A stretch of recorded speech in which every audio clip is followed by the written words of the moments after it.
Good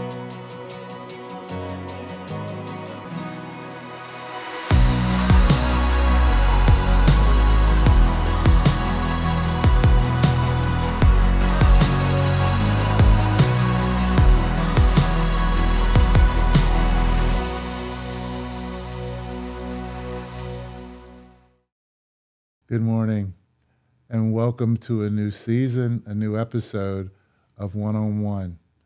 My name is Dr. Lewis Brooks, and I serve as the superintendent of Shelby County Schools, and it is my honor today to have class valedictorians from Shelby County Schools in the studio today to speak with me. So I want to introduce them to you, and we'll jump right in with some conversations about their journey and their experience. So to my immediate left is Macy from Helena High School.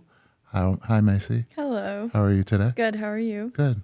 Next to her is Emma from Vincent High School. Hey, Emma. Hi. How are you? Good. How are you? Good. I'm doing great. Thank you for being here. And then finally, right in front of me is my man Nathan from Montebello High School. Hey. Nathan, how are you, buddy? I'm wonderful. How are you? I'm doing great. Doing great. Thanks for coming today. Of course. And, thank you all for being here. And first, let me just say to you all, congratulations on securing the highest academic honor in your school. I know you all are proud and your parents are proud, and I wanted to certainly let you know that as a superintendent, of course, as a school district, we're certainly proud of what you've accomplished. So, Thank you. Yeah. So let's jump right in with some questions. All right. So knowing that you've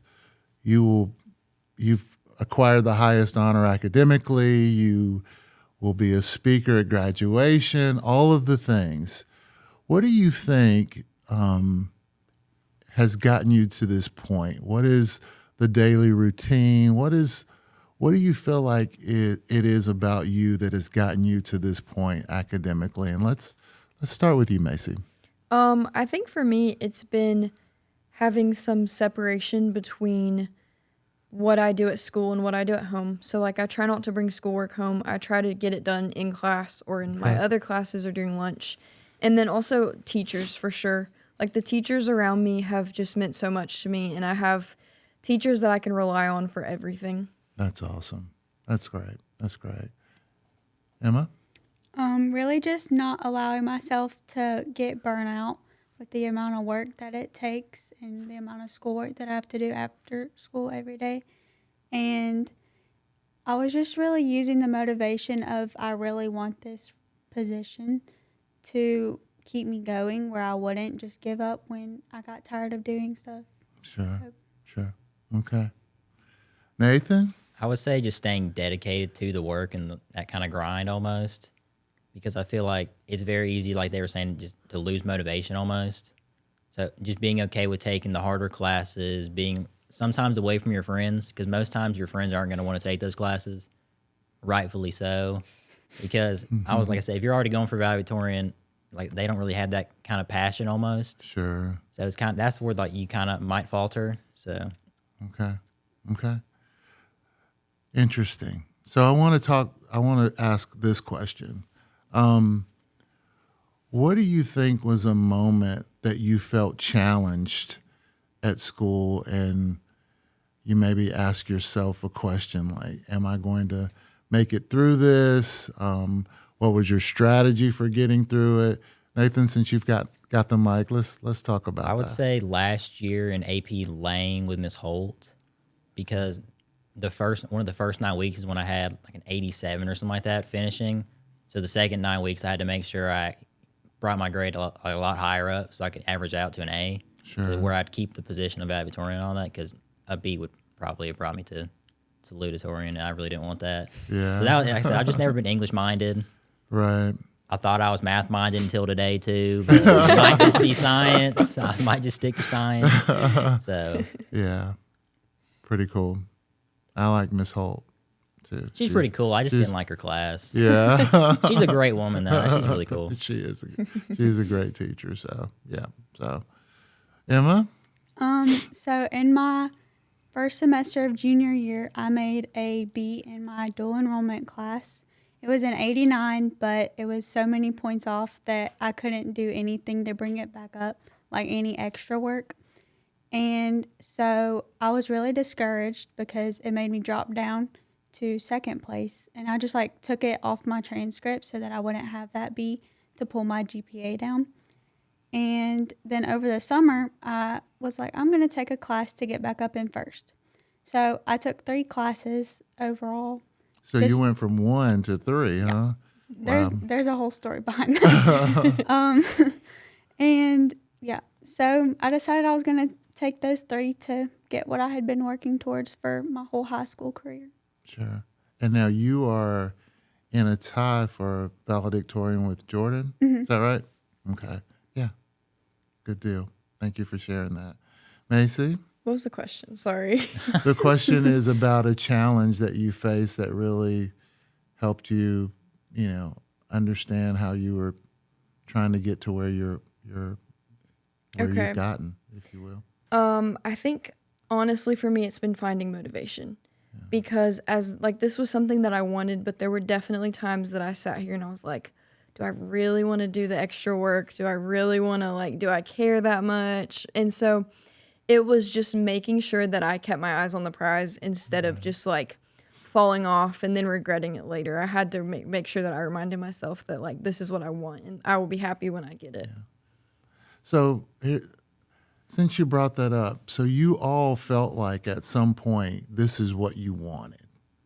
Yeah. Okay. And there was no second thought on the fact that you wanted this. Okay.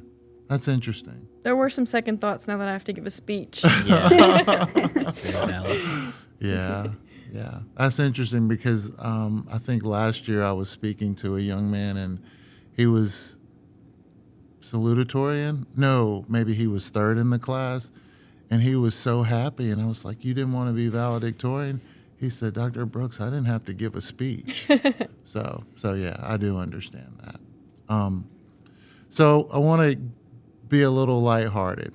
All right. What is your go-to snack when you've got to study or when you've got, something important going on, big paper, or, what is 2 questions. Your go-to snack, and then what music do you listen to, if you listen to any during that time? Emma, let's start with you. My go-to snack is a blue raspberry slushie and Reese Cups. And my music is just instrumental music so that I can concentrate on what I'm reading or what I'm doing and less on the words of the song. Sure. And you were in the band and all of that? Mm-hmm. Yeah. Okay. Very good. Emma? I'm sorry, Macy? I love all food. So there's not a snack that I don't like or that I would not pick. Yeah. And then music-wise, I love worship music and I love 90s rock. And those are those are the 2 perfect things for me.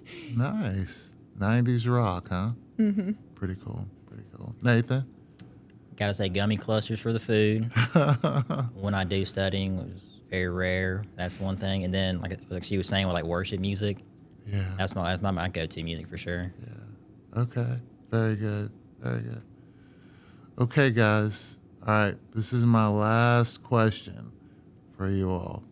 Okay?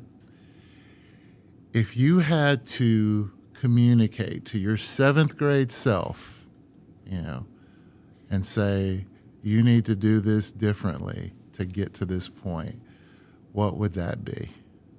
Nathan, tell me. We're going to go with the highlighter socks. Once again, I wore really bad knee-high highlighter socks for whatever reason. Definitely take those off. I mean, it didn't hinder my academic abilities. Yeah. But I just look goofy. Maybe it hindered your friendship. Yeah.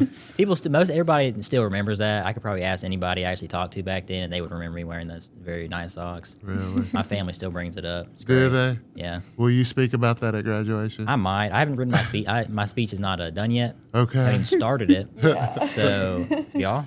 Yeah. Okay, No, we're that all the is same not boat then. starting. We're great then. I'm on great pace then. Yeah. That or just enjoy school more. That's another thing. Sure. Okay. Macy? I would tell my 7th grade self to start making closer friend circles.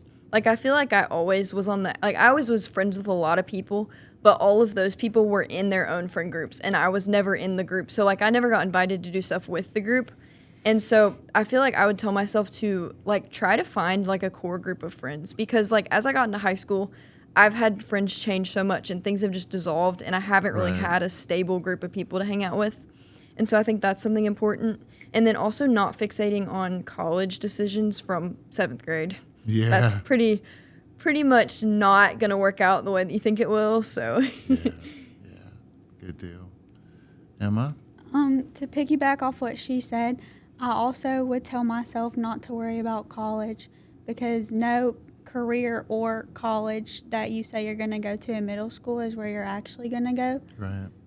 I was saying I was going to go to Auburn, and I'm not going there, nor am I going to become a pilot, a cosmetologist, none of the things I thought I would. Yeah. And then also friends for me also, that I need to keep the group that I had instead of leaving them for another group, because I really struggled like bouncing between groups, Right. because I was like, well, I want to have a lot of friends, but that didn't work out in the long run. So I would tell myself to settle with the group that I had been with the longest. Sure. And you all know where you're going to college? yes, sir. Okay. Y'all want to quickly tell us where you're going? I'm looking at you. You sure I Nathan, mean? like, yeah. Probably going to Montevallo. Just Okay. this close. No reason not to. Go Falcons. I went to school there. I'm going to North Alabama. Oh, that's a neat campus. I have a connection there as well. My son went to school there. Yep. I'm going to Evangel University. Oh, okay. Tell us about that. So it's like a private Christian college in Springfield, Missouri.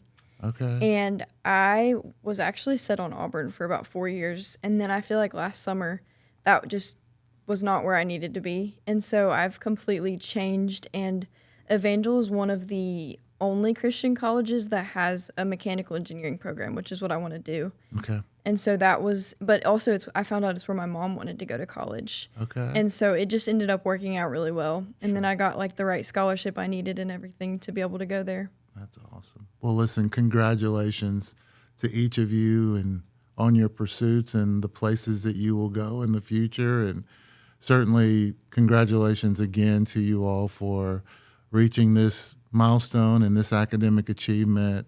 I know there are a lot of people in your communities that are proud of you. Of course, we're proud of you as a school district, and we can't wait to see what the future holds for all of you. So we'll have to get you to come back and sit down in the studio and tell us where you are. You know, how about that? Does that be good? Okay. I think that's good. Thank you. That'd be cool. And thank you, everyone out there, for watching this new season and this episode of One on One. We appreciate so much what our students have accomplished, and we're so thrilled to see where they will go and the things that they will do. So as you continue to watch our episodes of One on One with Dr. Brooks, you will get to see more amazing students that we have in Shelby County. Take care.